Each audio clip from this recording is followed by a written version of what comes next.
Hello बच्चों, Kanha Hindi academy में आपका बहुत बहुत स्वागत है। और आज हम हिंदी व्याकरण में आरंभ करने जा रहे हैं एक नया शीर्षक संज्ञा। संज्ञा का अगर मैं संधि विच्छेद करूं तो ये होता है सम प्लस ज्ञा।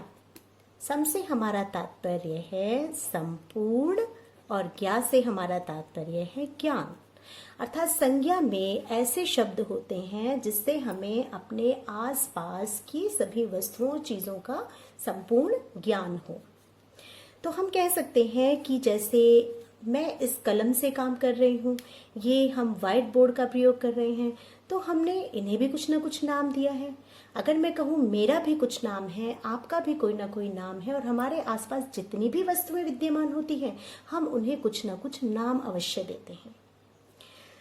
तो चलिए, इससे हमारा क्या हो जाएगा कि अगर व्यक्ति का नाम होता है, किसी प्राणी का नाम होता है, या हम कहें कि वस्तु का नाम होता है या स्थान का नाम होता है, और यहाँ तक कि जितने भी भाव होते हैं हमारे आसपास उन सब के नाम, तो ये सब जो भी होते हैं आपकी संज्ञा कहलाते हैं। तो संज्ञा की परिभाषा हमारी क्या हो सकती है कि ऐसे शब्द जो किसी व्यक्ति, प्राणी, वस्तु, स्थान, भाव के नाम का बोध कराएं, उन्हीं को हम क्या कहते हैं? संज्ञा कहते हैं। उन्हीं को हम क्या कहते हैं? संज्ञा कहते हैं, कहलाते हैं। ठीक है। तो इन्हीं संज्ञा शब्दों को हमें अलग अलग भागों में वितरित करने की भी आवश्यकता हुई। तो यहाँ पर संज्ञा के आपके भेद हो जाएंगे।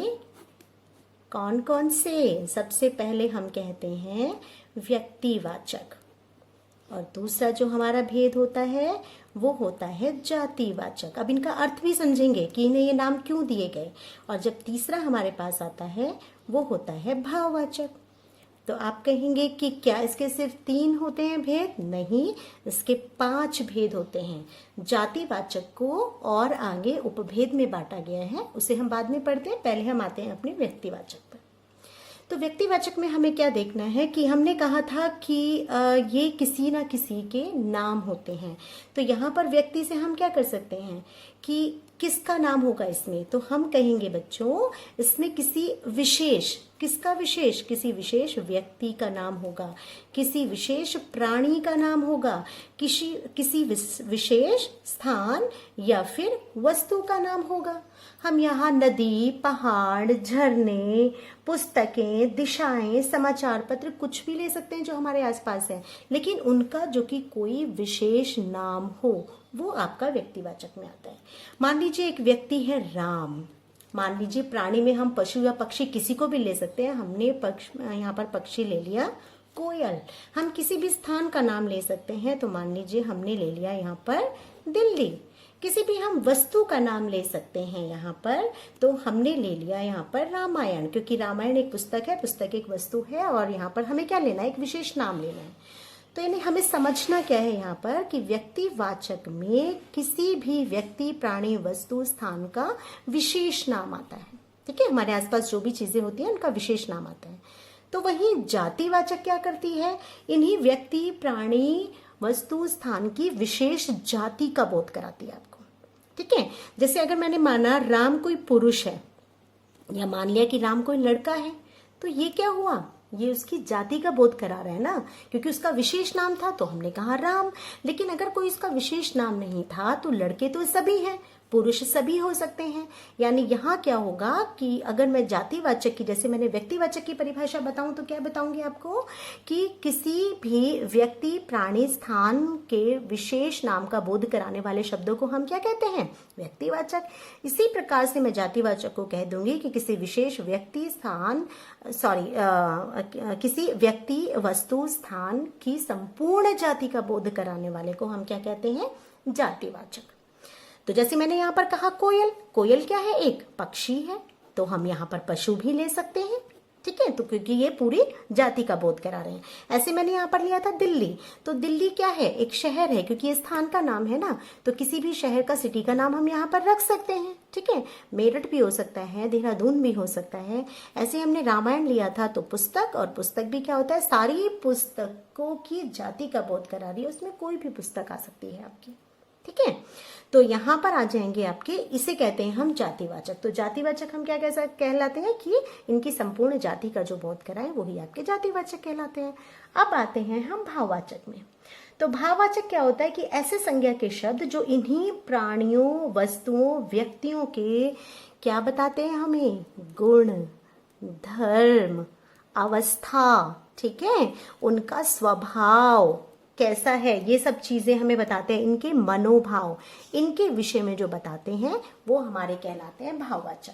तो भाववाचक यानी कि जैसे एक लड़का है, वो लड़का कैसा है, ठीक है, होशियार है अगर मैंने लिखा तो ये इसका क्या है, भाव है। अगर मैंने कहा कि जो लड़का है वो क्या है, बचपन है उसके अंदर, अभी बचपना है ना, तो आपका आ जाएगा, या लड़के के अंदर लड़कपन है। लड़कपन होता है जैसे मतलब बेपरवाह सा जो रहते हैं ऐसे, तो उसको लड़कपन हमने कह दिया, ठीक है। अगर हमने कहा कि उसका मनोभाव कैसा है, कि वो दयालु है, ठीक है, इस तरह से उसके स्वभाव, उसके मनोभाव, इन चीजों के बारे में भी हमें पता चल जाता है, ठीक है। तो चलिए अब हम आते हैं जातिवाचक पर। जातिवाचक में अभी तक पहले हमने सिर्फ 3 भेद पढ़े थे, व्यक्ति, जाति और भाववाचक। अब हम इसका जो 4 नंबर पर 5 नंबर पे आएगा, 5वां भेद आएगा, वो पढ़ेंगे। तो यहाँ है आपका द्रव्यवाचक और ये है आपका समूहवाचक, ठीक है। इनके नाम से ही पता चल रहा है कि किस प्रकार के शब्दों का बोध कराएंगे। जैसे द्रव्य में आपके सारे पदार्थ आएंगे, यानी सारे मैटर आपके, और साथ साथ आपके द्रव्य आएंगे। जैसे कि अंग्रेजी में आप इसे लिक्विड कहें तो द्रव्य अर्थात जो बहने वाले होंगे वो सब द्रव्यवाचक में आएंगे। तो पदार्थ से हमारा क्या होगा यहाँ पर, जैसे हमने कहा सोना, चांदी, तांबा, ठीक है, आपका पीतल, लोहा, लकड़ी, ये सब जिनसे कि आपके आसपास की चीजें बनती हैं वो पदार्थ। और द्रव्य में अगर हम कहें तो चाय, आपका कॉफी, पानी, ठीक है, घी, तेल, ये सब आपके किस में आएंगे, ये सब आपके द्रव्यवाचक में आएंगे, ठीक है। तो द्रव्यवाचक में संज्ञा ऐसे शब्द आते हैं, या ऐसे शब्दों को हम द्रव्यवाचक संज्ञा कहते हैं जो कि किसी पदार्थ या द्रव्य होते हैं, या जो किसी पदार्थ और द्रव्य का बोध कराते हैं, ठीक है। पदार्थों को हमने देख लिया कि हमारे आसपास इतनी सारी चीजें होती हैं, इतनी सारी वस्तुएं होती हैं जो किसी ना किसी चीज से बनी होती हैं। फिर आता है हमारे पास समूहवाचक। समूहवाचक जो किसी समूह, ठीक है, या समुदाय का बोध कराए, जो किसी समूह या समुदाय का बोध कराए, उसे हम क्या कहते हैं, समूहवाचक कहते हैं। इसके नाम से ही पता चल रहा है, यानी कि इसमें 1 या 2 से अधिक चीजें, वस्तुएं, या आप कह सकते हैं व्यक्तियों का समूह होगा, ठीक है। जैसे मैंने कहा सभा, तो सभा किसी 1 या 2 व्यक्ति से तो बन नहीं सकती। अगर मैंने कहा दल या टीम जो होगी वो भी कभी किसी 1 या 2 व्यक्ति से नहीं बन सकती। इसी प्रकार कक्षा, तो कक्षा भी कभी 2 विद्यार्थियों से, 1 विद्यार्थियों से नहीं बनेगी, यानी कि कक्षा में भी समूह होगा बच्चों का। तो समूहवाचक में क्या होता है कि इसमें 1 या 2 से अधिक लोगों, व्यक्तियों को आप कह सकते हैं, वस्तुओं को कह सकते हैं, प्राणियों को कह सकते हैं, उनका समूह होता है, उसे हम कहते हैं समूहवाचक, ठीक है। तो अभी तक हमने पढ़ा था संज्ञा के बारे में, संज्ञा की क्या परिभाषा होती है, संज्ञा के 5 भेद हमने पढ़े, व्यक्ति, जाति, भाव, द्रव्य और समूहवाचक। उनके बारे में हमने पढ़ा कि उनमें किस प्रकार के शब्दों का हम समावेश करते हैं। तो अब तक जहां तक मुझे लग रहा है कि आपको संज्ञा की पहचान, संज्ञा शब्दों की पहचान करनी आ जानी चाहिए। इसे आप पढ़ के इसे अभ्यास कीजिए, तब आप संज्ञा के शब्दों को आसानी से समझ सकते हैं, ठीक है। अब भाववाचक में क्या होता है कि हमें कई बार जो प्रश्न आता है वो हमारे पास क्या आता है कि हमें कुछ जैसे जातिवाचक संज्ञा दे दी जाती है, या फिर हमें सर्वनाम दे दिया जाता है, विशेषण दे दिया जाता है, अव्यय दे दिया जाता है, उनसे हमें कहा जाता है कि भाववाचक संज्ञा बनाइए, ठीक है। तो भाववाचक संज्ञा हमें बनाने के लिए आती है। जैसे कि हमने कहा कि आम जो है, आम क्या है, मीठा है, तो आम मीठा है, ये उसका गुण है। और इसी मीठे को जब मैं भाववाचक में बदलूंगी तो वो क्या हो जाएगा कि आम में मिठास है, अर्थात इसे मैंने अब भाववाचक में बदल दिया। तो भाववाचक में अधिकतर हम प्रत्यय का प्रयोग करते हैं, तो जब हम प्रत्यय का शीर्षक करेंगे अपने व्याकरण में, तब इसे समझना आपके लिए ज्यादा आसान होगा। तो अब आप अच्छे से संज्ञा को पढ़िएगा, इसका अभ्यास कीजिएगा और संज्ञा शब्दों को पहचानने की पूरी सी कोशिश कीजिएगा। तो चलिए, धन्यवाद बच्चों, जब तक कि हम दूसरी कक्षा में मिलते हैं।